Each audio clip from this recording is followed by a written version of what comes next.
नमस्कार बच्चों, आज हम करेंगे पाठ 12 का अभ्यास कार्य। प्रश्न नंबर 1 है, पाठम पठित्वा वदंतु लिखंतु च आम अथवा नहीं। पाठ को पढ़कर बताइए और लिखिए हाँ या नहीं। पहला वाक्य है, किम जनः सर्वदा सत्यम वदेयुः। क्या लोगों को हमेशा सत्य बोलना चाहिए? इसका उत्तर होगा आम। दूसरा है, किम छात्रः गुरूणाम दुर्गुणान अपि स्वीकुर्युः। क्या छात्रों को गुरुओं के दुर्गुणों को भी स्वीकार करना चाहिए? उत्तर है नहीं। तीसरा वाक्य है, किम वयम सत्यस्य आचरणे आलस्यम कुर्याम। क्या हम सबको सत्य का आचरण करने में आलस्य करना चाहिए? उत्तर है नहीं। चौथा वाक्य है, किम वयम मातुः देवतावत् सेवाम कुर्याम। क्या हम सबको माता की देवता के समान सेवा करनी चाहिए? उत्तर है आम। पांचवा वाक्य है, किम जनः विद्वद्भिः सह तिष्ठेयुः। क्या लोगों को विद्वानों के साथ बैठना चाहिए? उत्तर है आम। प्रश्न नंबर 2 है, मंजूषायाम प्रदत्त पदैः रिक्त स्थानानि पूरयन्तु। मंजूषा में दिए गए पदों के द्वारा रिक्त स्थानों को पूरा कीजिए। पहला वाक्य है, त्वम मातृदेवः। बच्चों, यहाँ पर ये जो त्वम है, ये शायद ये गलती से यहाँ पर प्रिंट हो गया है, क्योंकि त्वम का यहाँ पर त्वम को अगर हम लगाएं तो ये मीनिंग नहीं निकल रहा वाक्य का। तो वाक्य है सिर्फ है मातृदेवः, माता देवता के, यहाँ आएगा भव, समान है, माता देवता के समान है। दूसरा है, मनुष्य सदा धर्मम। मनुष्य को सदा धर्म का, यहाँ पर आएगा चरतु, आचरण करना चाहिए। तीसरा है, यूयम सर्वदा सत्यम। तुम सब हमेशा सत्य, यहाँ पर आएगा वदत, बोलो। चौथा है, छात्रः गुरुजनानां सुचरितानि एव। छात्रों को गुरुजनों के अच्छे व्यवहार ही पालन्तु, अर्थात पालन करने चाहिए। पांचवा है, गुरु शिष्यो परस्परम मधुरम। गुरु और शिष्य को आपस में मधुर वदताम बोलना चाहिए। छठा है, त्वम सर्वदा सत्यम मधुरम च। तुम हमेशा सत्य और मधुर, यहाँ पर आएगा वद, बोलो। प्रश्न नंबर 3 है, मंजूषायाः उचितम पर्याय पदम चित्वा लिखन्तु। मंजूषा में से उचित पर्यायवाची शब्द को सोचकर लिखिए। पहला शब्द यहाँ दिया है उपास्यानि। उपास्यानि का पर्यायवाची है पालनीयानि। दूसरा है, सुचरितानि सत्कार्याणि। अनवद्यानि अनिंदनीयानि। स्वाध्याय प्रवचनाभ्याम पठन पाठनाभ्याम। चर पाल्य इतराणि अन्यानि। प्रश्न नंबर 4 है, एतेषां प्रश्नानाम् उत्तराणि एक पदेन वदन्तु लिखन्तु च। इन प्रश्नों का उत्तर एक शब्द में बताइए और लिखिए। प्रश्न नंबर 1 है, जनः कस्य पालनम कुर्युः। लोग किसका पालन करें? इसका उत्तर है धर्मस्य, अर्थात धर्म का। प्रश्न नंबर 2 है, जनः आचार्यस्य कथम आदरम कुर्युः। लोग आचार्य का कैसे आदर करें? उत्तर है देवतावत्, अर्थात देवता के समान। प्रश्न नंबर 3 है, वयम कीदृशानि कर्माणि न कुर्याम। हमें कैसे कार्य नहीं करने चाहिए? उत्तर है निंदनीयानि। प्रश्न नंबर 4 है, छात्राः स्वाध्याय प्रवचनाभ्याम किम न कुर्युः। छात्रों को स्वाध्याय और प्रवचनों से क्या नहीं करना चाहिए? इसका उत्तर है प्रमदः, अर्थात आलस्य। प्रश्न 5 है, आचार्यः शिष्यम उपदिशति। अत्र उपदिशति इति क्रियापदस्य कर्तृपदम किम। आचार्य शिष्य को उपदेश देता है।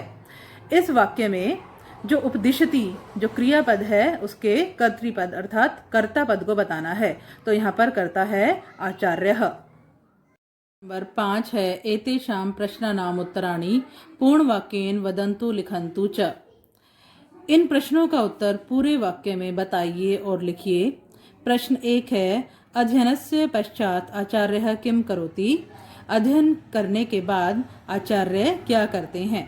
उत्तर है, अध्ययनस्य पश्चात आचार्यः शिष्यम उपदिशति। अध्ययन करने के बाद आचार्य शिष्य को उपदेश देते हैं। प्रश्न 2 है, छात्रैः कीदृशानि कर्माणि सेवितव्यानि। छात्रों के द्वारा कैसे कर्मों का पालन करना चाहिए? उत्तर है, छात्रैः अनवद्यानि कर्माणि सेवितव्यानि। छात्रों के द्वारा अनिंदनीय कार्यों का पालन करना चाहिए। प्रश्न नंबर 3 है छात्रः पितुः कथम आदरम कुर्युः। छात्र पिता का कैसे आदर करें। उत्तर है छात्रः पितुः देवतावत् आदरम कुर्युः। छात्र पिता का देवता के समान आदर करें। प्रश्न 4 है शिष्यई गुरुजनानां कानि उपास्यानि। शिष्यों के द्वारा गुरुजनों के किन का अर्थात किन गुणों का उपास्यानि आचरण करना चाहिए। उत्तर है शिष्यई गुरुजनानां सुचरितानि उपास्यानि। शिष्यों के द्वारा गुरुजनों के अच्छे व्यवहार का आचरण करना चाहिए। प्रश्न 5 है जनः कस्य आचरणं कुर्वन्तु। लोग किसका आचरण करें। उत्तर है जनः धर्मस्य आचरणं कुर्वन्तु। लोग धर्म का आचरण करें। नंबर 6 है स्थूल पदम आधृत्य प्रश्न निर्माणम कुर्वन्तु। स्थूल पद को आधार बनाकर प्रश्न का निर्माण कीजिए। स्थूल पद हैं आपके गहरे काले अक्षरों में छपे हुए शब्द। पहला वाक्य दिया है आचार्य शिष्यम उपदिशति, अर्थात आचार्य शिष्य को उपदेश देते हैं। तो प्रश्न बनेगा कि आचार्य किसे उपदेश देते हैं। तो इस तरह से होगा आचार्य कम उपदिशति और अंत में प्रश्नवाचक चिन्ह। दूसरा वाक्य है जनः कार्येषु आलस्यम न कुर्वन्तु। लोगों को कार्यों में आलस्य नहीं करना चाहिए। प्रश्न होगा लोगों को किस में आलस्य नहीं करना चाहिए। तो ये होगा जनः केषु आलस्यम न कुर्वन्तु और अंत में प्रश्नवाचक चिन्ह। तीसरा वाक्य दिया है छात्रः गुरूणाम देवतावत् सेवाम कुर्वन्तु। छात्रों को गुरुओं की देवता के समान सेवा करनी चाहिए। तो प्रश्न होगा छात्रों को किसकी देवता के समान सेवा करनी चाहिए। तो प्रश्न होगा छात्रः केषाम देवतावत् सेवाम कुर्वन्तु और प्रश्नवाचक चिन्ह। चौथा वाक्य दिया है स्वाध्याय प्रवचनाभ्याम न प्रमदितव्यम। स्वाध्याय और प्रवचनों से आलस्य नहीं करना चाहिए। तो प्रश्न होगा कि किससे आलस्य नहीं करना चाहिए। इस तरह से होगा केभ्याम न प्रमदितव्यम और प्रश्नवाचक चिन्ह। पांचवा वाक्य दिया है धर्मस्य कार्ये प्रमादः न करणीयः। धर्म के कार्य में आलस्य नहीं करना चाहिए। तो प्रश्न बनेगा किसके कार्य में आलस्य नहीं करना चाहिए। तो ये होगा कस्य कार्ये प्रमादः न करणीयः और अंत में प्रश्नवाचक चिन्ह। नंबर 7 है उचितम भावम इति चिन्हेन अंकितम कुर्वन्तु। उचित भाव को सही के चिन्ह द्वारा अंकित कीजिए। यहाँ पर जो पंक्ति दी गई है उसके उचित भाव के सामने सही का चिन्ह लगाना है। पहली पंक्ति है सत्यम वद, अर्थात सत्य बोलो। यहाँ पर 3 ऑप्शन दिए गए हैं। पहला है सर्वदा सत्यम वदेयु, हमेशा सत्य बोलना चाहिए। दूसरा है यदा कदा सत्यम वदेयु, कभी कभी सत्य बोलना चाहिए। तीसरा ऑप्शन है सत्यम असत्यम च वदेयु, सत्य और असत्य बोलना चाहिए। तो यहाँ पर पंक्ति का सही भाव है ये पहला वाला सर्वदा सत्यम वदेयु, तो इसके सामने आएगा सही का चिन्ह। दूसरी पंक्ति है धर्मम च, धर्म का आचरण करना चाहिए। यहाँ ऑप्शन दिया है पहला है धर्मस्य आचरणम यदा कदा कुर्युः, धर्म का आचरण कभी कभी करना चाहिए। दूसरा है धर्मस्य मार्गे न चलेयुः, धर्म के मार्ग पर नहीं चलना चाहिए। तीसरा ऑप्शन है सदैव धर्मस्य मार्गे चलेयुः, हमेशा धर्म के मार्ग पर चलना चाहिए। तो ये भाव बिल्कुल सही है, इसके सामने आएगा सही का चिन्ह। प्रश्न नंबर 8 है चित्राणाम समक्षम पाठात उचिताम पंक्तिम चित्वा लिखन्तु। यहाँ पर आपको कुछ चित्र दिए गए हैं। चित्रों के सामने पाठ में से उचित पंक्ति को चुनकर लिखना है। अब देखिए यहाँ पर जो पहला चित्र बना हुआ है, पहले चित्र में ये यहाँ पर ये गुरु हैं, शिक्षक हैं, जिनके चरण ये विद्यार्थी छू रहा है। तो पाठ में से उचित पंक्ति होगी आचार्य देवो भव। तो हम यहाँ लिखेंगे आचार्य देवो भव, अर्थात जो शिक्षक हैं वो देवता के समान है। दूसरे चित्र को देखिए। दूसरे चित्र में 3 विद्यार्थी बैठे हैं जो स्वयं अध्ययन कर रहे हैं, खुद से बुक को पढ़ रहे हैं। तो यहाँ पर पाठ में से जो उचित पंक्ति होगी वो होगी स्वाध्यायात मा प्रमदः, अर्थात स्वयं अध्ययन करने में आलस्य मत करो।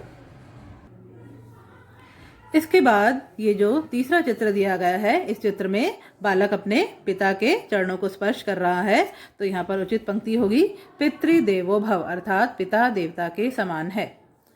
चौथे चित्र में आप देखिए कि ये जो बालक है ये घर पर आए हुए अतिथियों का स्वागत कर रहा है, उन्हें नमस्कार कर रहा है।